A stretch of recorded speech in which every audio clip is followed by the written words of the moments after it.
Hey everyone, welcome back to Apollo Art Analysis. This episode, we'll actually be checking out a piece from an unknown artist. We're not too sure of the title here as well. This episode, we're going to be talking a little bit about surrealism. We're going to talk about the Vaporwave aesthetic, and we're also going to talk about the endless reposts of the internet. So let's jump right into it. So whenever you first see this work, you know, with the sight of kind of a lone Fiji bottle cut in half here, right? It is quite a strange introduction. It's likely going to catch your eye as you wonder, what is going on here? Why am I seeing this, right? And so we see a subject set in center, of course, commanding a major region of the spatial composition. You're not going to miss it here. Of course, form is also accented. Really this kind of dark on light contrast, a little bit of a light on dark contrast against that lighter backing as well. So all in all, of course, pops out, certainly catches the eye and catches our attention as well. And so what's also going to catch your attention is likely going to be this flower here, right?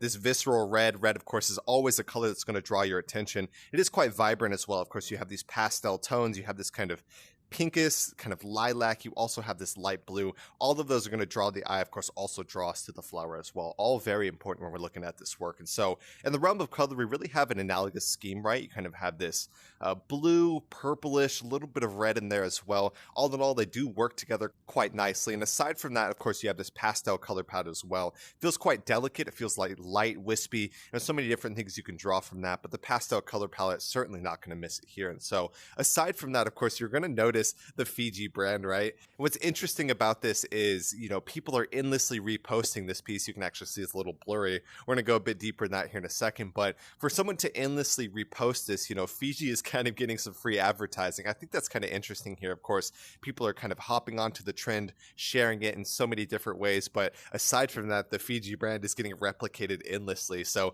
certainly catches the eye, and if you do drink Fiji water, if you know what I'm talking about, you are going to kind of be drawn to this for sure. And so it's quite strange, right? We see kind of baby blue blade kind of slicing into our subject here. Really interesting, certainly catches the eye, and it is quite a clean cut here as well. It feels surreal in that way. We'll talk a bit about that here in a second, but aside from this, it feels quite satisfying as well. It almost reminds of, trends in the past of people cutting into sand, cutting into gelatin or things like that. It certainly feels quite satisfying due to that, and, it certainly calls back. With this in mind, what do you guys see when you view this piece, or how do you feel when you view this piece? All very important questions when we're looking at this work. And so there is this element of kind of absurdism within the work at hand. Of course, like I said, you're going to look at this, you're probably going to be shocked by the scene. You're going to be like, oh my God, that's not real. This looks so strange, right? But that is that absurdism. That really points to surrealism as well, right? Surrealism is meant to depict anything that can't be, 100% real. Of course, if this is some type of jelly, it's going to be a lot more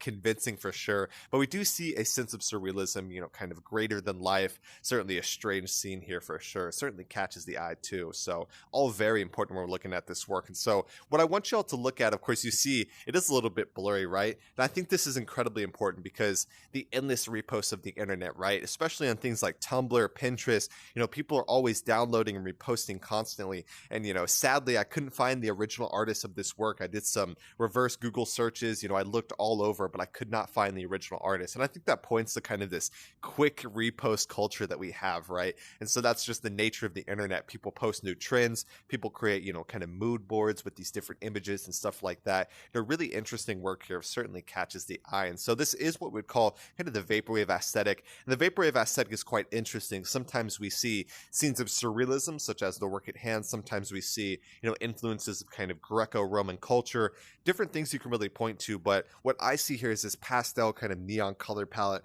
as well as, of course, that baby blue. This baby blue here is a very common tone that we see throughout the Vaporwave aesthetic. So, really important kind of point to that as well. And we also see a bit of the dreamcore. The dreamcore kind of incorporates this haze, a little bit of surrealism, a little bit of nostalgia. Sometimes we see that with the Vaporwave aesthetic, and one might point to that here. It may remind some of that. So I wanted to mention that real quick. So hope y'all enjoyed today. Like I said, the artist is unknown. If y'all know the original artist, please let me know. I'd love to give some credit to the work at hand.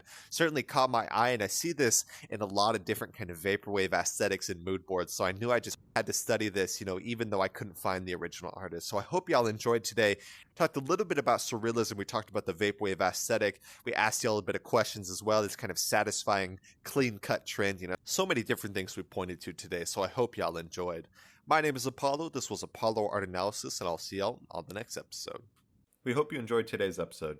If you'd like to support our work directly, please check out our Apollo community tokens. Polar Art Exchange is an ecosystem of art appreciation which elevates artists each and every day. Thanks for listening.